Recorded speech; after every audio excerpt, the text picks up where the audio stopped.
Bene,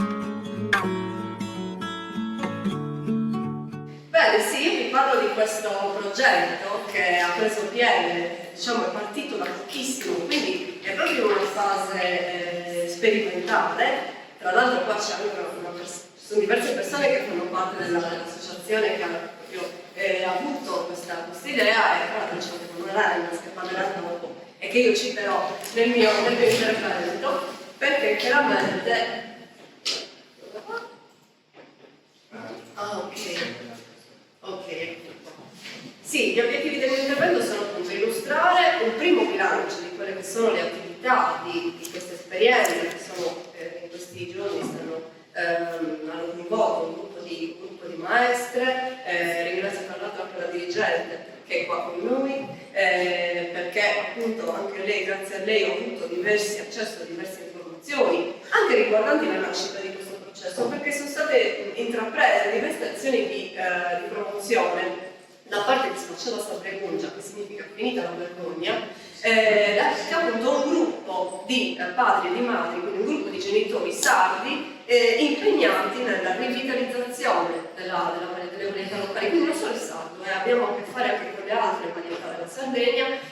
quindi molto attente alla rivitalizzazione attraverso delle azioni concrete sul territorio. E appunto il nido, la sezione del nido immersivo in sardo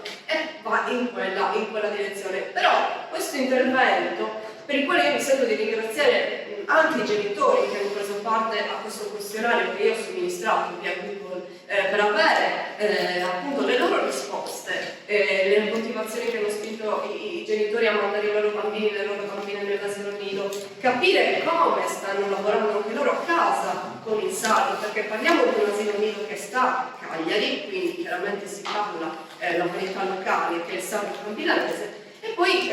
anche capire, grazie a voi, quali possono essere, cioè se stiamo andando nella giusta direzione, se queste cose stanno funzionando, se queste strategie di pianificazione e questi strumenti di modalità di realizzazione del progetto vanno bene o se devono essere chiaramente migliorate, raddrizzate. Questo lo dobbiamo capire insieme, perché siamo chiaramente in una fase di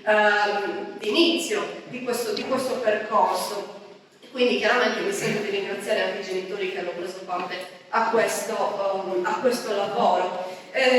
Una breve introduzione sul bilinguismo, sul plurilinguismo. Chiaramente sono noti in letteratura gli effetti positivi, i vantaggi del bilinguismo e del plurilinguismo, tanto più se le lingue sono apprese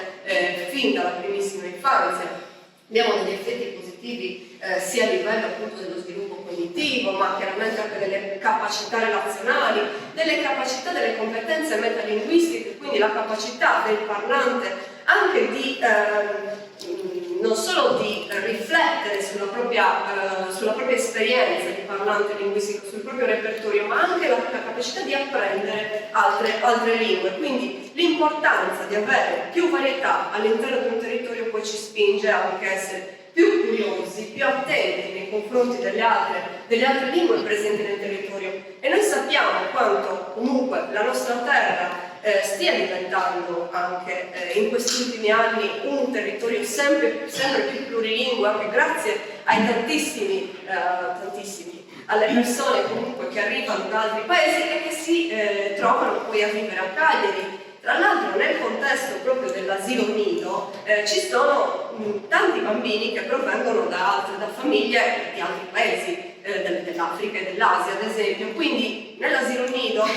non viene impiegata solo la lingua italiana che è la lingua veicolare e ora chiaramente anche il sardo, ma i bambini che provengono dalle famiglie di filippini di seconda e di terza generazione chiaramente parlano queste lingue a casa e si fa anche inglese nell'asilo nido, quindi c'è un continuo, c'è diciamo un humus linguistico all'interno di questo asilo nido veramente vivace, veramente molto stimolante e quindi questo chiaramente si riflette anche poi nel tessuto sociale e culturale della città. Ma chiaramente torniamo a quelli che sono i vantaggi del plurilinguismo. Garraffa, Sorace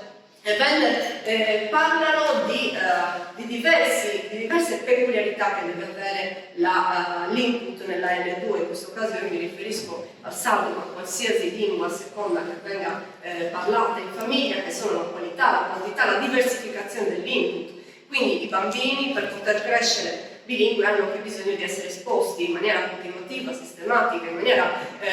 chiaramente proficua alle altre lingue. Quindi devono sentir parlare queste lingue in ambienti diversi e da persone diverse, quindi non basta che ci sia solo quell'input in quel determinato ambiente e con quella persona di riferimento, che nell'asilo nido è il sardo, chiaramente con le maestre, però questo scambio, questa crescita deve avvenire in momenti diversi della giornata e anche nel loro percorso di crescita e anche in contesti diversi. Sappiamo anche quanto sia importante per una lingua di minoranza, quale il sardo, che noi chiamiamo lingua locale, anche perché questa minoranza ha degli aspetti, dei connotati politici non di poco conto, quindi ci riferiamo anche alla Carta europea delle lingue regionali e minoritarie per la definizione di lingua minoritaria o lingua locale, e sappiamo quanto sia importante la trasmissione intergenerazionale delle lingue, quindi poter contare all'interno di una famiglia, all'interno di una comunità della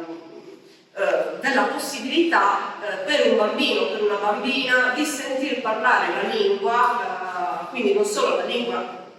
italiana, nel nostro caso, che è lingua ufficiale della Sardegna, mentre il sardo non è lingua ufficiale della Sardegna, nonostante la legge 26 del 97 la metta dica nell'articolo 1 che gode di pari diritti rispetto all'italiano. Diciamo che c'è una disparità tra le due lingue, chiaramente, e anche la situazione sociolinguistica della Sardegna ci dice appunto che chiaramente l'italiano è la lingua maggioritaria, la lingua dominante, dopodiché come il sardo è in una situazione, diciamo, di minoranza, chiaramente, così anche come tutte le altre varietà parlate nel territorio. Quindi è importante anche riattivare questo sistema di trasmissione intergenerazionale delle lingue, anche perché poi si riflette in un patrimonio di conoscenze culturali, operative e relazionali che il bambino, la bambina portano avanti poi nella loro vita. Chiaramente esistono diversi tipi di bilinguismo che noi nel nostro piccolo stiamo cercando di alle varie edizioni del Principetto di Senesuperi in sardo, ma non solo, anche in gallurese, eccetera. Quindi noi stiamo lavorando chiaramente in quella direzione, a stimolare, a favorire, incoraggiare il bilinguismo che nel caso dei nostri bambini, delle nostre bambine, si colloca fra un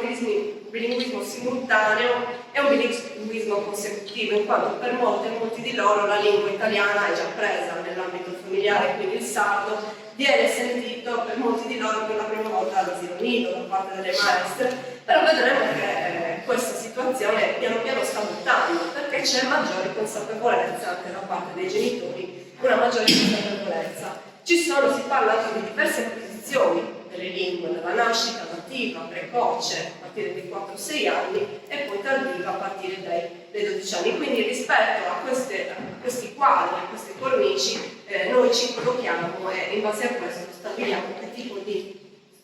bilinguismo noi ci stiamo inserendo. Questa è appunto una slide relativa all'unica finora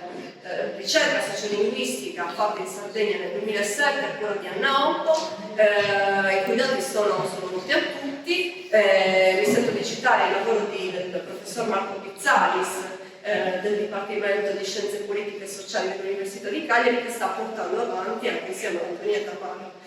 una ricerca aggiornata una ricerca sociolinguistica sulla situazione in Sardegna, che avrà come focus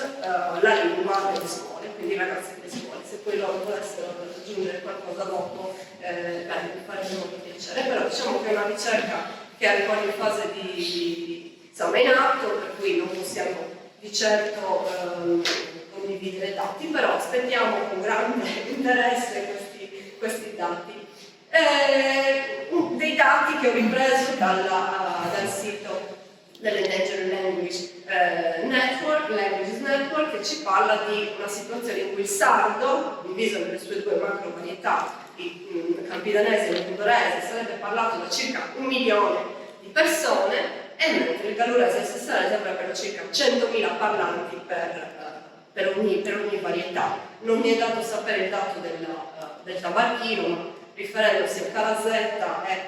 e a Carloforte, diciamo che non sono molte, saranno 10.000 forse persone. 30.000. Quante? 30.000 in tutto. Ah, 30.000. Quindi anche rispetto a quella relazione, quella indagine sociolinguistica del 2007, in cui abbiamo dei dati che ci dicono che il 68,4% del campione era in grado di comprendere e parlare la lingua locale, poi chiaramente bisogna capire anche l'autopercezione linguistica di questi parlanti, bisogna capire se effettivamente questo dato è realistico, è attendibile, perché loro possono dire di saper parlare una lingua locale, però nella pratica non la parlano, ed è quello che effettivamente avviene in Sardegna. Quindi ci aspettiamo che anche da parte della regione sarda, della RAS, ci siano ulteriori interventi anche a favore della valorizzazione, della rivitalizzazione della lingua sarda e delle lingue locali. Mi riferisco anche alle altre varietà alloglotte all'interno del territorio, soprattutto attraverso le scuole, soprattutto perché quello è un canale che chiaramente, come abbiamo sentito anche nelle relazioni che mi hanno preceduto, è preferenziale, è fondamentale, affinché si radichi proprio nella società, nella nostra terra e nella nostra comunità un sentimento di appartenenza e anche di percezione delle lingue, delle varietà locali, che vada al di là dei contesti familiari, dei contesti informali. Queste sono alcune delle esperienze che io mi sono sentita di inserire nella presentazione, a cui in un certo senso guardiamo anche con favore, perché appunto mirano all'inserimento della lingua locale, il gallese, l'euskera, il catalano, il gaelico della Scozia, all'interno di un percorso educativo che parte già dagli asili nido, molto spesso dalla scuola materna, però in alcuni casi ci sono anche gli asili nido che funzionano molto bene, e quindi vi invito, se avete curiosità e interesse, a guardare queste esperienze. Chi è Sfacciata Sabregungia? Cosa fa Sfacciata Sabregungia? Come ho detto all'inizio, è un'associazione assolutamente spontanea dei genitori in Sardegna, quindi riunisce i genitori di tutta l'isola, che sono desiderosi di far crescere i propri figli in una terra plurilingue. Quindi non ci riferiamo solo al sardo e alle altre varietà, ma a tutte le lingue, chiaramente, perché sappiamo quando conoscere più lingue poi ci porti anche in maniera consapevole all'apprendimento di altre lingue, a essere più tolleranti, a essere più rispettosi, ad essere più sensibili. Vi dicevo che l'asilo nido Bimbi in Allegria, che appunto offerisce l'Istituto Sacro Cuore, si trova nel quartiere Villanova di Cagliari, presenta una situazione molto interessante, in quanto appunto è inserito in un quartiere recentemente diventato multiculturale, anche per la presenza appunto di comunità provenienti da altri paesi, e questo è molto interessante. Sfacciata Sabregungia nell'ultimo anno ha attivato una serie di azioni di promozione anche a favore di questo progetto, ma non solo, anche a favore della sensibilizzazione della cittadinanza e delle comunità a riscoprire le proprie lingue. Quindi sono state organizzate una conferenza stampa, c'è stata la partecipazione a diversi convegni, a diversi incontri che sono venuti proprio quest'anno, c'è stato un pranzo di finanziamento. C'è stata una campagna di raccolta fondi che è andata molto bene attraverso la piattaforma Epera, con 84 donatori e donatrici che hanno sostenuto con messaggi in sardo le attività di questa iniziativa, che prevede la ripetizione, la riformulazione, la semplificazione. Raramente le maestre ricordano l'italiano per tradurre i termini che i bambini non capiscono, perché i bambini capiscono. I bambini sono perfettamente in grado di capire il campidanese, alcuni di loro addirittura parlano, perché hanno più di 2 anni, quindi sono già in grado di saper ripetere alcune parole tipo picciga, grazie, saluti, eia, babbu. Li ho sentiti anch'io salutare il babbu, il padre così, babbu. è bellissimo. Arriviamo brevemente al questionario che somministra dei genitori. Il profilo medio, l'età media è circa 39 anni, diverse sono le aree di provenienza della Sardegna, quindi non solo la città di Cagliari, ma le loro famiglie sono poi provenienti da altre regioni storiche dell'isola. Chiestono se parlassero, i loro genitori parlassero con loro in sardo quando erano piccoli, e chiaramente la maggior parte mi ha detto di no. No, questo non avveniva, io mi ci metto in mezzo, i miei genitori non mi hanno mai parlato in sardo, è da grande che io ho recuperato questa sensibilità e questo interesse per la lingua. Come sono venuti a conoscenza del progetto del Nido Immersivo in Sardo? Soprattutto tramite le maestre e dirigenti dell'asilo, oppure appunto un invito a far parte di Spacciata Sempre Guigia.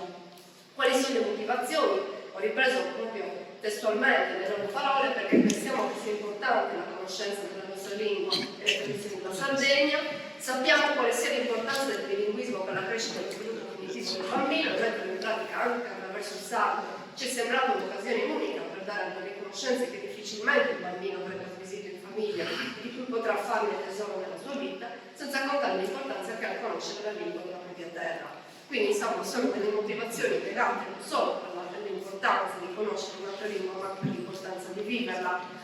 nella propria terra e di mettersi in relazione continuo. Quali sono state le reazioni a questa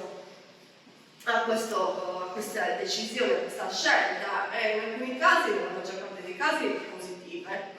con entusiasmo, con interesse, con curiosità, stupore, alcuni, ma anche con disappunto, perplessità e scetticismo. Perché iscrivere il proprio bambino in un asilo nido dove si parla in sardo? Non è meglio magari mandarlo dove si parla l'inglese? Ecco, queste sono state alcune delle critiche mosse ai genitori. La percezione del sardo, appunto, come è cambiato il vostro atteggiamento nei confronti del sardo da quando è partito il progetto, e alcuni genitori hanno appunto detto che si sforzano molto di più in questo momento di parlarne tra di loro e anche con i bambini, anche perché il bambino ha bisogno, la bambina hanno bisogno di sentire la lingua parlata in altri contesti, come dicevo all'inizio, cioè perché si parla in sardo a scuola, all'asilo e a casa si parla un'altra lingua, quindi devono familiarizzare quei suoni del sardo anche in altri ambienti.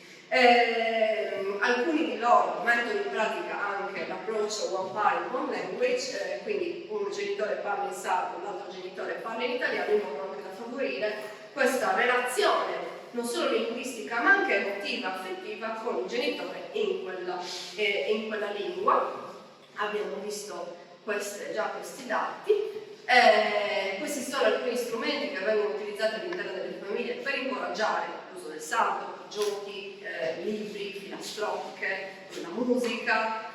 eccetera, che quindi sono chiaramente degli strumenti importanti. E tra le considerazioni finali e le prospettive future, sempre prendendo le parole dei genitori del questionario, avere la possibilità di frequentare una scuola pubblica, l'infanzia primaria, in cui il sardo possa essere materia curricolare e talvolta pericolare, estendere il progetto a più scuole, quindi partire da questo modello del Sugnufittiano, quindi dell'asilo immersivo, ad arrivare a una rete che estenda, si spera, di altre esperienze, e poi sarebbe interessante appunto proseguire alla scuola materna, e speriamo che il progetto del Sugnufittiano attecchisca una treccia di revisione e venga preso a modello di imprese di nido, affinché cresca e si rafforza la presenza della lingua sarda. Non vedo che ci sono io, però all'interno della comunità è chiaro il concetto, quindi speriamo vivamente che questo progetto continui, perché possa continuare, a bisogno di risorse, di diversi sensi, c'è bisogno di investire sulla formazione del corpo docente, c'è bisogno che appunto cresca e maturi la consapevolezza dei parlanti e delle famiglie, non solo di quelle coinvolte nel progetto, ma di tutte quante. Grazie.